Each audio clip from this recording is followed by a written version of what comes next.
Hello बच्चों, आप सभी लोगों का स्वागत है अमित सर ऑफिशियल से।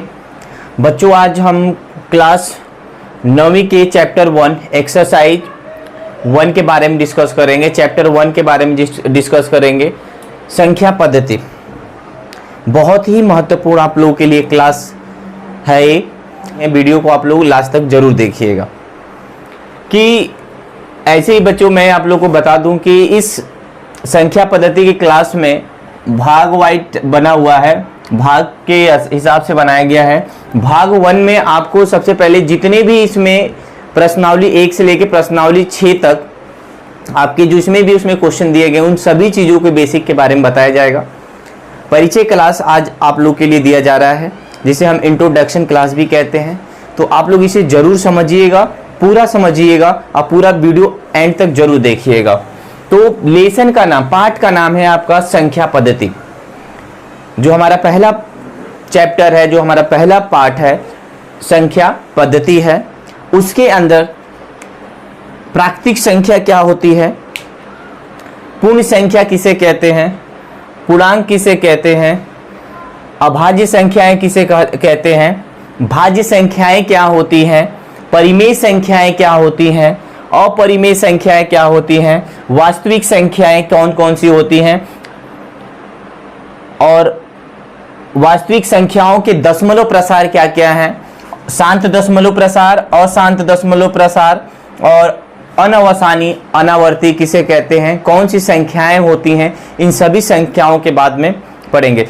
इन सभी के बाद बच्चों हम घातांक के फॉर्मूले के बारे में डिस्कस करेंगे। घातांक के सूत्र क्या होते हैं, घातांक के फॉर्मूले क्या होते हैं, कैसे क्वेश्चन सॉल्व करेंगे घातांक के, इनके बारे में आज डिस्कस करेंगे। तो आप लोग ध्यान से बिल्कुल समझिएगा और बिल्कुल एंड तक वीडियो को देखिएगा। तो भाग 1 में आज आप लोग के लिए परिचय क्लास दिया गया है, इंट्रोडक्शन क्लास दिया गया है। जो आपकी प्रश्नावली होगी वो भाग 2 में बताया जाएगा। चलिए स्टार्ट करते हैं।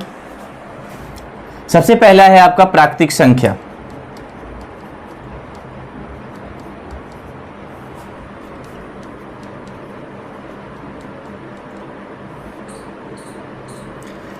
प्राकृतिक संख्याएं, जिसे हम इंग्लिश में नेचुरल नंबर कहते हैं, जिसे हम इंग्लिश में बच्चों नेचुरल नंबर से जानते हैं।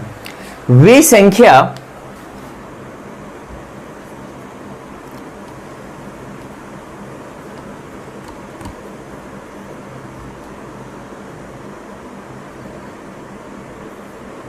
वह संख्याएं जो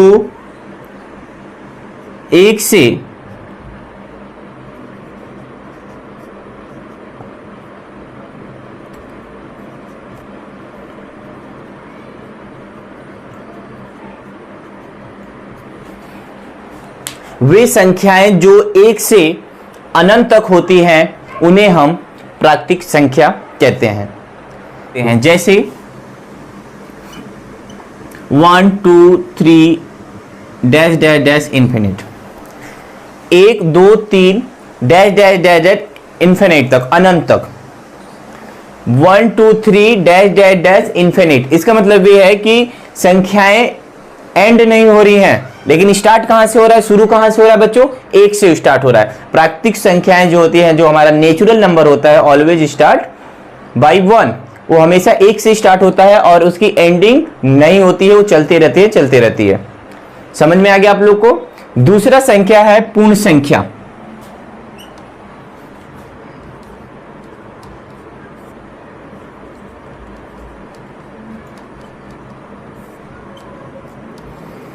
जिसको इंग्लिश में हम कहते हैं होल नंबर। इंग्लिश में हम क्या कहते हैं बच्चों, इसे होल नंबर कहते हैं। अब देखते हैं कि पूर्ण संख्या किसे कहते हैं।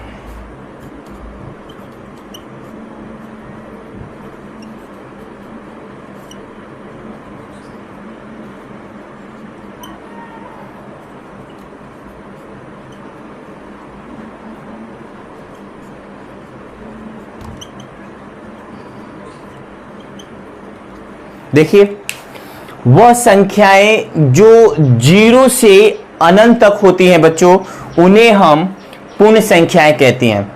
प्राकृतिक संख्या में 1 से अनंत तक पूर्ण संख्या में 0 से अनंत तक, तो वह संख्याएं जो 0 से अनंत तक होती हैं, ऐसी संख्याओं को हम पूर्ण संख्या से पहचानते हैं, पूर्ण संख्या से जानते हैं। जैसे 0, 1, 2 डैश डैश डैश अनंत इन्फिनिट। जैसे में देख लीजिए 0, 1, 2, 3 डैश डैश डैश कहां तक? इन्फिनिट तक। इन्फिनिट का मतलब होता है कभी संख्या एंड नहीं हो रही है, कभी संख्या एंड नहीं होती है। तो 0 से लेकर जितनी भी संख्या आगे चलती जा रही है वहां तक वो क्या कहलाएंगी?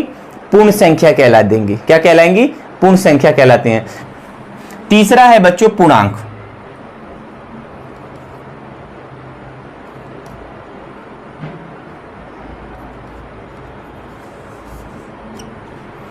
पूर्णांक का मतलब होता है इंटीजर।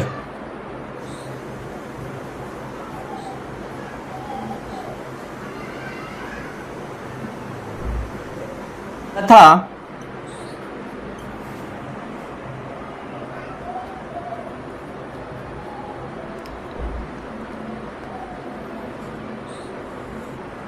सभी पूर्ण संख्याएं तथा ऋणात्मक संख्याएं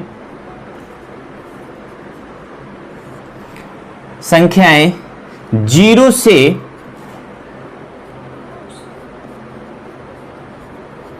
पूर्णांक बनाती हैं। 0 से मिलकर क्या बनाती हैं बच्चों? पूर्णांक बनाती हैं। 0 से मिलकर पूर्णांक बनाती। पूर्णांक बच्चों दो भागों में बांटा गया, धनात्मक, दूसरा है ऋणात्मक। देखिए ये 0 है, 0 के आगे वाली जितनी भी संख्याएं हैं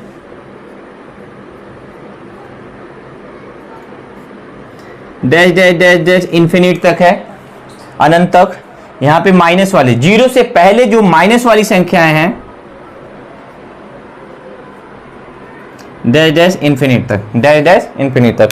तो 0 की जो बाद वाली संख्याएं हैं वो धनात्मक संख्याएं होती हैं, जो 0 से पहले संख्याएं होती हैं बच्चों वो ऋणात्मक संख्याएं होती हैं। वो क्या होती हैं? ऋणात्मक संख्या होती हैं। तो पूर्णांक होता है सभी पूर्ण संख्याएं तथा ऋणात्मक संख्याएं 0 से मिलकर पूर्णांक बनाती हैं।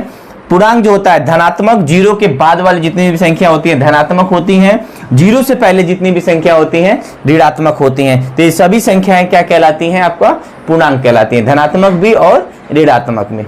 समझ में आ गया बच्चों आप लोग को? चलिए, अगर आप लोग को लिखना है बच्चों, अगर नोट बनाना है आप लोग को, तो आप लोग इसे अच्छे से नोट पे लिखिए और अच्छे से समझिए और अच्छे से आपको समझ में आएगा। आगे देखते हैं आपको संख्याएं, अभाज्य संख्याएं और भाज्य संख्याएं।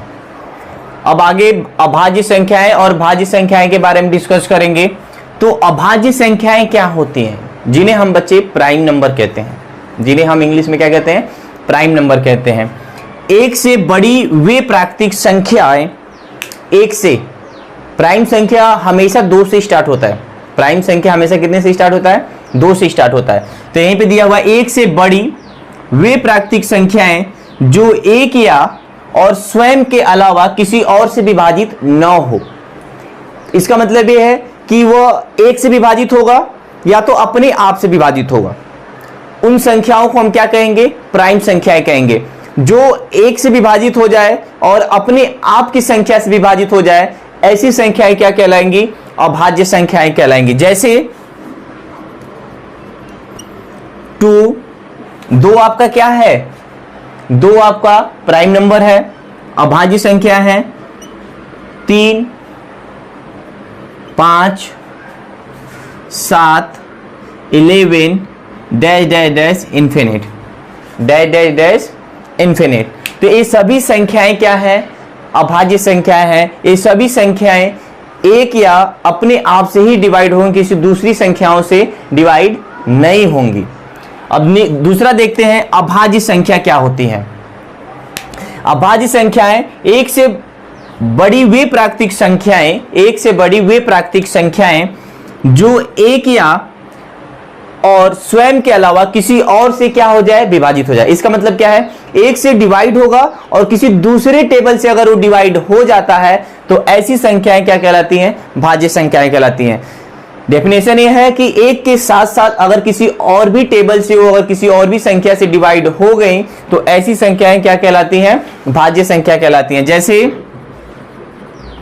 जैसे देखिए 4 है, 4 एक के टेबल में आता है और 4 के भी टेबल में आता है, 4 के अलावा 2 के भी टेबल में आता है।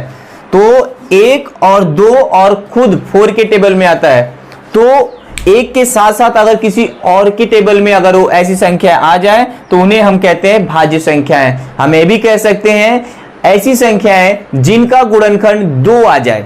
देखिए 4 का 1 यहाँ पे 2 आ गया, जिनका गुणनखंड 2 आ जाए ऐसी संख्याओं को हम क्या कहते हैं, भाज्य संख्याएं कहते हैं। ऐसी संख्याओं को क्या कहते हैं, भाज्य संख्याएं कहते हैं। समझ में आया बच्चों आप लोग को अच्छे से? जितने भी आपके प्रश्नावली दिए गए हैं उन सभी प्रश्नावलियों में सारे संख्याओं का यूज किया गया है, तो आप लोग बहुत ही सावधानी से पढ़िए और समझ के पढ़िए। बच्चों रटने का कार्य मत करिए, बिल्कुल आप लोगों ने बहुत रट लिया है, अब यहाँ पे समझने का कार्य करिए, समझकर उसको पढ़ने का कार्य करिए। आगे देखते हैं।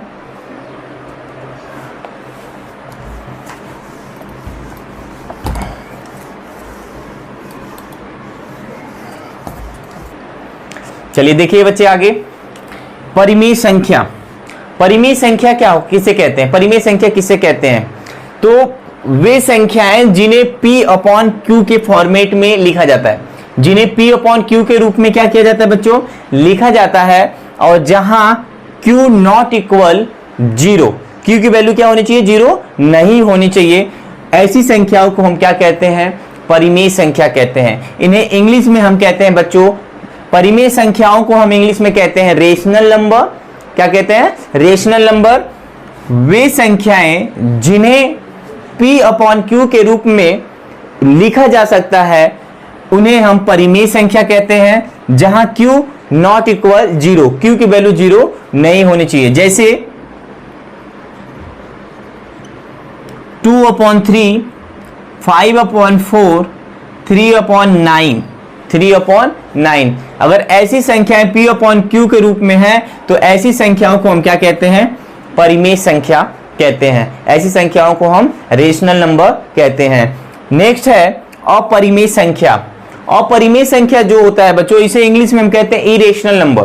क्या कहते हैं, इरेशनल नंबर। वे संख्याएं जिन्हें P/Q के रूप में नहीं लिखा जा सकता, P/Q के रूप में बच्चों नहीं लिखा जा सकता, ऐसी संख्याओं को हम क्या कहते हैं, अपरिमेय संख्या कहते हैं। ऐसी संख्याओं को हम अपरिमेय संख्या कहते हैं, इरेशनल नंबर कह सकते हैं। हम कह सकते हैं कि पाई क्या है, पाई बच्चों इरेशनल नंबर है। पाई क्या है, इरेशनल, मतलब कि अपरिमेय संख्या है। अगर आप अभी आप कहोगे कि सर पाई का मान तो 22/7 होता है, P/Q के रूप में होता है, तो बच्चों मैं आप लोग के नॉलेज के लिए बता दूं कि जो पाई की वैल्यू है 22/7, ये एक्यूरेट वैल्यू नहीं है, ये हम लगभग में लिखते हैं, इसलिए पाई हमारा क्या है, एक अपरिमेय संख्या है। पाई क्या है, अपरिमेय संख्या है। और बता सकते हैं √2 जो आपका क्या है, अपरिमेय संख्या है। √5 क्या है, अपरिमेय संख्याएं हैं। तो ऐसी संख्याएं जिन्हें हम P/Q के रूप में नहीं लिख सकते हैं उन्हें हम अपरिमेय संख्या कहते हैं, उन्हें हम अपरिमेय संख्या कहते हैं। आगे देखते हैं।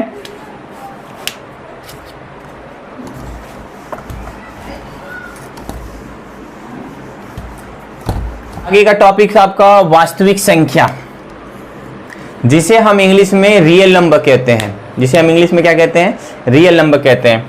तो सभी संख्याओं का संग्रह, सभी संख्याओं का क्या, संग्रह, जैसे कि प्राकृतिक संख्या, पूर्ण संख्या, पूर्णांक, अभाज्य, भाज्य संख्याएं, परिमेय संख्याएं, अपरिमेय संख्याएं, इन सभी संख्याओं को इकट्ठा किया जाए। संग्रह का मतलब क्या होता है, इकट्ठा कर दिया जाए इन सभी संख्याओं को, तो क्या बनेगा, एक वास्तविक संख्या बन जाएगा। इन सभी संख्याओं को, संग्रह को हम क्या कहते हैं, एक वास्तविक संख्या कहा जाता है, एक रियल नंबर कहा जाता है। तो बच्चों हमने प्राकृतिक संख्या के बारे में जाना कि प्राकृतिक संख्या क्या होता है, कौन सी संख्याएं प्राकृतिक संख्या होती हैं। पूर्ण संख्या के बारे में जाना कि पूर्ण संख्या किसे कहते हैं, कि उस पूर्ण संख्या के अंतर्गत क्या क्या संख्याएं आती हैं, पूर्णांक किसे कहा जाता है, धनात्मक पूर्णांक, ऋणात्मक पूर्णांक के बारे में हमने पढ़ा। अभाज्य संख्याएं क्या होती हैं, प्राइम नंबर के बारे में पढ़ा कि वे संख्याएं जो एक से और अपने आप से डिवाइड हो जाए वो प्राइम संख्या कहलाती हैं। फिर उसके बाद हमने भाज्य संख्याओं के बारे में पढ़ा, को प्राइम के नंबर के बारे में पढ़ा, जिनके गुणनखंड 2 आते हैं उन्हें को प्राइम, उन्हें भाज्य संख्या कहते हैं। परिमेय संख्या के बारे में पढ़ा हमने कि परिमेय संख्या वे संख्या होती हैं जो P/Q के रूप में लिखा जाता है जहां Q नॉट इक्वल क्या है, नॉट इक्वल 0 है, Q की वैल्यू 0 नहीं होनी चाहिए।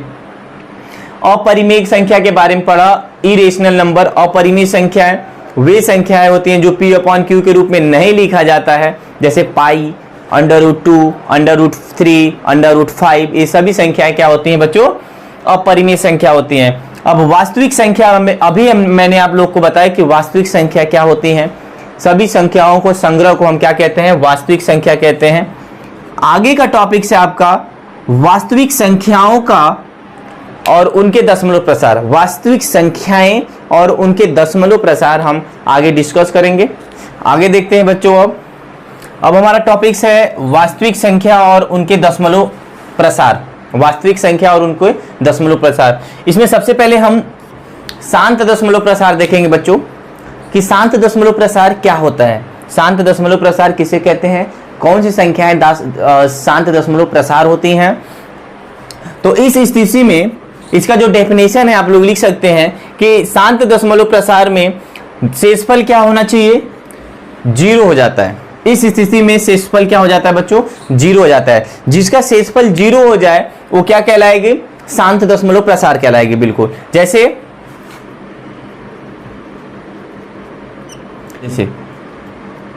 5/2 है बच्चों, आपका क्या है 5/2, तो जो 2 है यहाँ पे भाग किया जाता है, अब बीच में लिखा जाता है ऊपर वाली संख्या जो न्यूमरेटर है। 2 के टेबल में 2 बार में 4 माइनस कर दिया, 1 बचा, पॉइंट लगाना पड़ेगा आपको, यहाँ पे 10 हो जाएगा। 2 के टेबल में 5 क्या हो जाएगा, 10 हो जाएगा, तो रिमाइंडर क्या आ जाएगा आपका, 0 आ जाएगा। ऐसी संख्याएं जिसका शेषफल 0 हो जाता है उसे हम क्या कहते हैं, शांत दशमलव प्रसार कहते हैं। आगे और भी संख्याएं हो सकती हैं।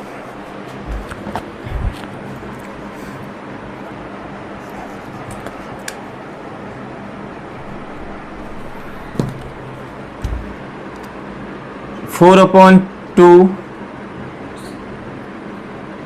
3/2, ऐसी संख्याएं जिनका शेषफल 0 हो जाए उन्हें हम क्या कहते हैं, शांत दशमलव प्रसार कहते हैं। दूसरा है बच्चों अशांत आवर्ती या अनवसानी आवर्ती। तो ये क्या होता है, अशांत आवर्ती। इस स्थिति में शेषफल की पुनरावृत्ति होती है। इस स्थिति में शेषफल की क्या होती है, पुनरावृत्ति का मतलब वही जो हमारा शेषफल होगा बार बार क्या होगा, रिपीट होगा। पुनरावृत्ति मतलब वही जितने भी हमारा शेषफल नीचे आएगा सेम एक ही शेषफल बार बार अगर आपका रिपीट होते जा रहा है तो हम वैसे संख्याएं को हम अशांत आवृत्ति कहते हैं। जैसे 1/3 को बच्चों भाग करके देख लीजिए, 0 पॉइंट लगा देंगे यहाँ पे तो 10 हो जाएगा। यहाँ पे 3 के टेबल में 3 बार में 9, 1, फिर यहाँ पे 10 हो जाएगा, फिर 3, फिर यहाँ पे माइनस करेंगे, फिर 1। मतलब कि अब कह सकते हैं कि जिसका शेषफल 1 आता जा रहा है तो अशांत आवृत्ति होगी। क्या होगी, अशांत आवृत्ति होगी। यहाँ पे देखिए सेम आ रहा है, यहाँ पे आगे भी जो शेषफल है उसका जो है 1 आ रहा है, जो इसका आएगा यहाँ पे क्या होगा, पुनरावृत्ति हो रही है। शेषफल की क्या हो रही है, पुनरावृत्ति हो रही है, मतलब 1 बार आते जा रहा है। तो यहाँ पे हम इसे कह सकते हैं कि 0.3 ये आगे बढ़ता जा रहा है, इसलिए इसको 3 के ऊपर आपको क्या कर देना है बच्चों, बार लगाना है, क्योंकि 3 की पुनरावृत्ति हो रही है। कौन सी संख्या बढ़ रही है आगे, बस केवल 3 बढ़ते जा रहा है, तो केवल हम 3 के ऊपर क्या कर देंगे बच्चों, बार लगा देंगे। बार का मतलब ये होता है कि 3 का पुनरावृत्ति लगातार होते जा रहा है। तो ऐसी संख्याएं जिस में शेषफल की पुनरावृत्ति होती है उन संख्याओं को हम कहते हैं अशांत आवृत्ति। उन संख्याओं क्या कहते हैं, अशांत आवर्ती। उन संख्याओं को हम अशांत आवर्ती कहते हैं या अनवसानी आवर्ती कहते हैं, अनवसानी आवर्ती कहते हैं। समझ में आ गया। नेक्स्ट टॉपिक से आपका,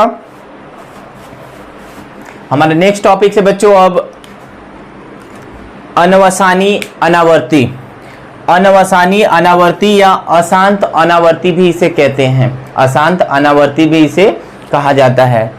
इस स्थिति में शेषफल की पुनरावृत्ति नहीं होती है, शेषफल की पुनरावृत्ति नहीं, से जो शेषफल होगा आपका सेम नहीं आएगा, हमेशा जो होगा शेषफल क्या आएगा, अलग अलग आएगा। जैसे √2, √2 का मान बच्चों 0.4142 डैश डैश डैश ऐसे इनफाइनाइट तक आएगा। इसमें शेषफल बिल्कुल जो होगा इसका सेम नहीं होगा, अलग अलग होगा। हम पाई भी कह सकते हैं, पाई भी कह सकते हैं कि पाई जो है एक अशांत अनावर्ती है, पाई एक क्या है, अशांत अनावर्ती है। इसका भी जो शेषफल होगा सेम नहीं आएगा, हमेशा जो इसका शेषफल आएगा क्या आएगा, अलग अलग ही आएगा, अलग अलग ही आएगा। मैंने बच्चों आप लोगों से कहा था इन सभी संख्याओं के बाद हम घातांक पढ़ने वाले हैं, जो कि हमारा अगला जो टॉपिक होगा वो घातांक होगा। अगला टॉपिक क्या होगा, घातांक होगा। बच्चों हमारा लास्ट टॉपिक बच गया है परिचय क्लास का, घातांक नियम। घातांक नियम, घातांक नियम सबसे पहले इसमें जो दिया गया है, अगर आपका सबसे पहले पावर के बारे में जान लेते हैं। अगर किसी संख्या के पावर इसको हम घात कहते हैं, पावर भी कह सकते हैं इंग्लिश में इसको घात। अगर 2 के पावर 3 है या 2 के घात 3 है तो हम इसको ऐसे लिखते हैं 2 मल्टीप्लाई 2 मल्टीप्लाई 2। इस 2 का मल्टीप्लाई जितने बार घात दिया है उतने बार करते हैं। 2 2 जा 4, 4 2 जा 8 हो जाता है। कितना हो जाता है, 8 हो जाता है। वैसे यहां पे जो दिया है, अगर a के पावर m है और a के पावर n है, a के पावर m मल्टीप्लाई a के पावर n है, तो हमारा जो होता है a के पावर m प्लस n हो जाता है, a के पावर m प्लस n हो जाता है। जैसे देखिए यहाँ पे बेस क्या है, सेम है। अगर बच्चों बेस सेम रहता है और घात जो है उसका अलग अलग होता है, अगर बेस सेम है पावर अलग अलग है तो बेस में पावर क्या हो जाएगा, जुड़ जाएगा। देख लीजिए यहाँ पे अगर 2 के पावर 3 है मल्टीप्लाई 2 के पावर 2 है तो इसका क्या हो जाएगा, 2 के पावर 3 प्लस 2, तो ये हो जाएगा 2 के पावर 5। क्या हो जाएगा, 2 के पावर 5। इसका मतलब है 2 मल्टीप्लाई 2 मल्टीप्लाई 2 मल्टीप्लाई 2 मल्टीप्लाई 2, 2 2 जा 4, 4 2 जा 8, 8 2 जा 16, 16 2 जा 32। क्या हो जाएगा, 32 हो जाएगा। समझ में आ गया आप लोगों को।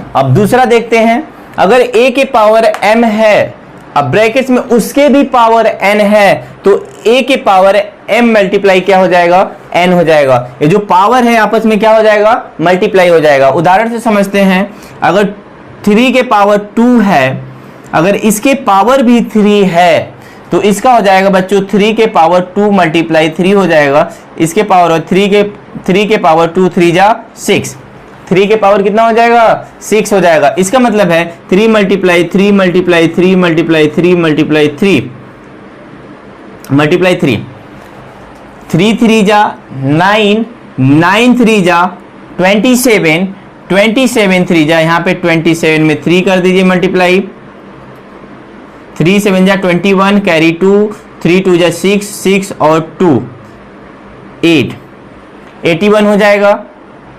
फिर उसके बाद फिर से 3 से मल्टीप्लाई करिए, फिर 3 से मल्टीप्लाई करिए, जो आंसर आएगा आप यहाँ पे लिख दीजिए। समझ में आ गया आप लोग को।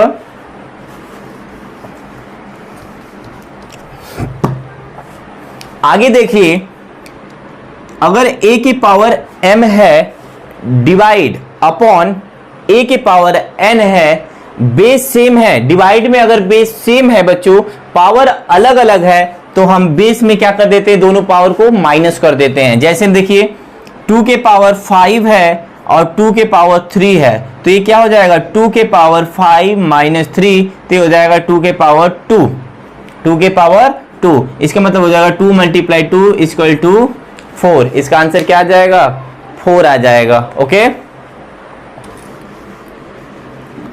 अब नेक्स्ट देखिए, a की पावर m मल्टीप्लाई b के पावर अगर n है तो दोनों बेस का मल्टीप्लाई कर देंगे। अब पावर सेम है तो उसको क्या कर देंगे, पावर चढ़ा देंगे, घात चढ़ा देंगे। जैसे 2 के पावर 3 मल्टीप्लाई 3 के पावर 3 है। देखिए यहाँ पे बेस अलग अलग है लेकिन पावर सेम है, तो 2 मल्टीप्लाई 3 कर देंगे और बेस क्या कर देंगे, ऊपर कर देंगे। तो यहाँ पे देखिए, यहाँ पे 2 3 जा 6, 6 के पावर क्या हो जाएगा, 3 हो जाएगा। तो इसका मतलब हो जाएगा 6 मल्टीप्लाई 6 मल्टीप्लाई 6, 6 6 जा 36, 36 का मल्टीप्लाई आप कर दीजिए 6 में, 6 6 जा 36, कैरी 3, 6 3 जा 18 और 18 और 3 21, 18 19 20 और 21। तो इसका आंसर आ जाएगा 216, 216। तो आई होप कि आप लोगों को सभी नंबर सिस्टम समझ में आए होंगे। अगर बच्चों आप लोग के कहीं भी डाउट है, कहीं भी आप लोग के क्वारीज है, तो कमेंट बॉक्स में आप लोग जरूर बताइए मुझे। चैनल को सब्सक्राइब करिए और बेल आइकन को जरूर दबाइए। बेल आइकन को अगर दबाएंगे तो नोटिफिकेशन आपको, अगर मैं वीडियो बनाकर नेक्स्ट डालूंगा तो आपके पास नोटिफिकेशन चला जाएगा। इसलिए अगर आप चाहते हैं कि मैं नई नई वीडियो डालूं और उसका नोटिफिकेशन आपके पास जाए तो बेल आइकन को जरूर दबाएं। धन्यवाद।